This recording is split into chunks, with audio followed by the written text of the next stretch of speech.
Hello children, how are you all? I think you have read the poem of Upagupta and you have understood the first four stanzas where Upagupta will be met by Vasavadatta and she requested him to come to her house, but he said he would come only the time is ripe. When that is suitable, then he would come. Now we will continue the next stanza. Suddenly the black night showed its teeth in a flash of lightning. The storm growled from the corner of the sky, and the woman trembled in fear of some unknown danger. Now the nature, here you look at the nature, what happens. All of a sudden there was lightning, its teeth in a flash of light, remember, and the storm growled. There was heavy storm, corner of the, and the woman felt some fear, trembled in fear, frightened with fear, because there would be some unknown danger, known, unknown. Remember children, unknown danger. Now, a year has completed. See, a year has not yet passed. A year has not yet passed. It was evening of a day in April in spring season. The branches of the wayside trees were full of blossom. Gay notes of flute came floating in the warm spring air from afar. Now, in the previous beginning, we have seen dark night, and it was winter or rainy season, and here you see the pleasant evening of spring season, and the branches were full of blossoms, flowers, and the people were happy. Gay notes, that is singing of flute, came floating in the warm spring. Upagupta passed through the city gates and stood at the base of the rampart. Was that woman lying at his feet in the shadow of a mango grove?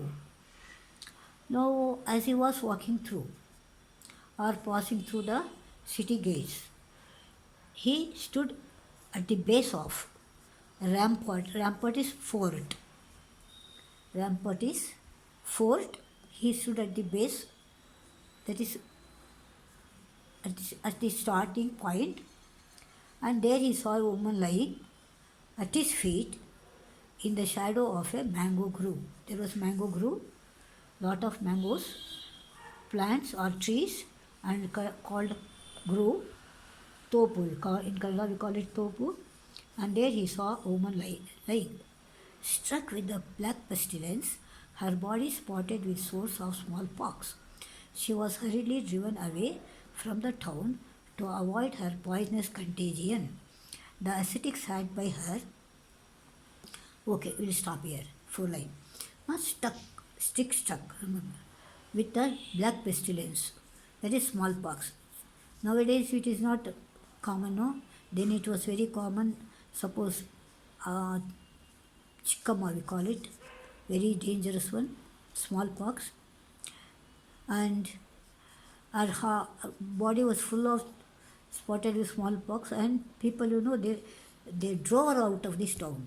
Now, corona, you can remember how people were dying. Similarly, then people were dying with smallpox, and it was contagion also. That means very easily passing on to the another person. So, she was hurriedly driven away from town to avoid her poisonous contagion. To stop the contagion of this, they just drove her out of the town. Now, this last stanza you see, the ascetic sat by her side, took her head on his knees, and moistened her lips with water, and smeared her body with sandal balm. Who are you, merciful one? Asked the woman. The time at last has come to visit you, and I am here replied the young ascetic. Remember, children, in the previous class, he has promised her that when the time is ripe, that she would visit her.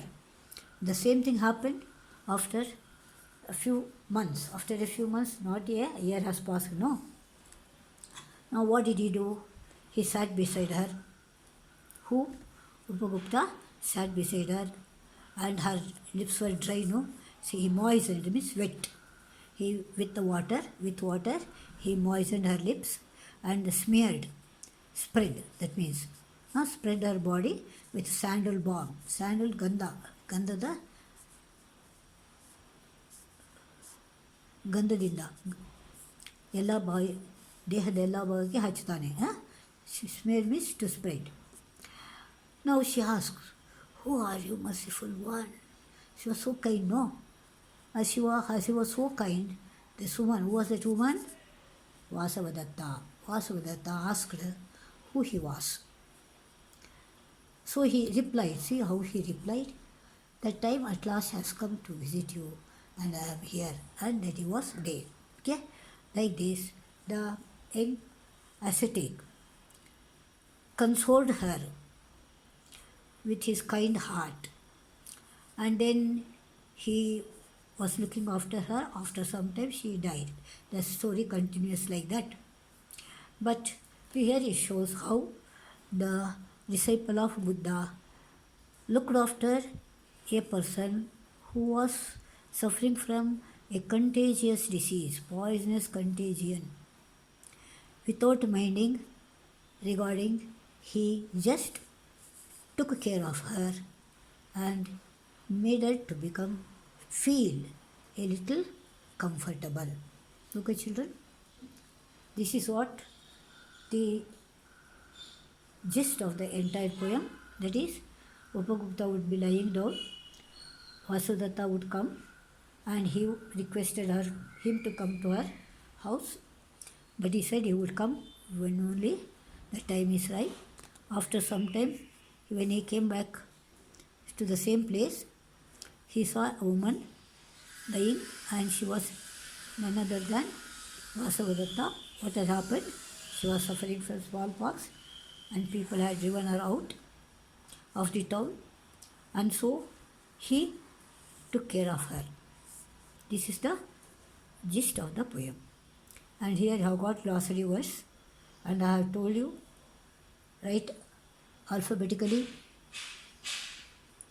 and write the meaning of them. And this one is disciple, follower of a religious leader. One word. Okay, children?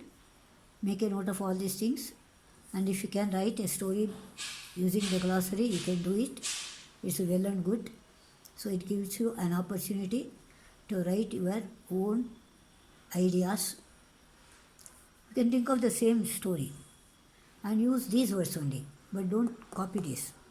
But write in your own sentences the story by using these glossary words. And it will give you an opportunity to develop your own language, and which will be helpful to express your ideas. Is it clear, children? I hope you have followed this poem. So here you says, kindness is very important. That's the main thing, remember. Even during nowadays, no, it is required because people are suffering and they do require some help, and that all of us can do it. So children, see you in the next class. Any doubt you can contact me, okay? Bye-bye.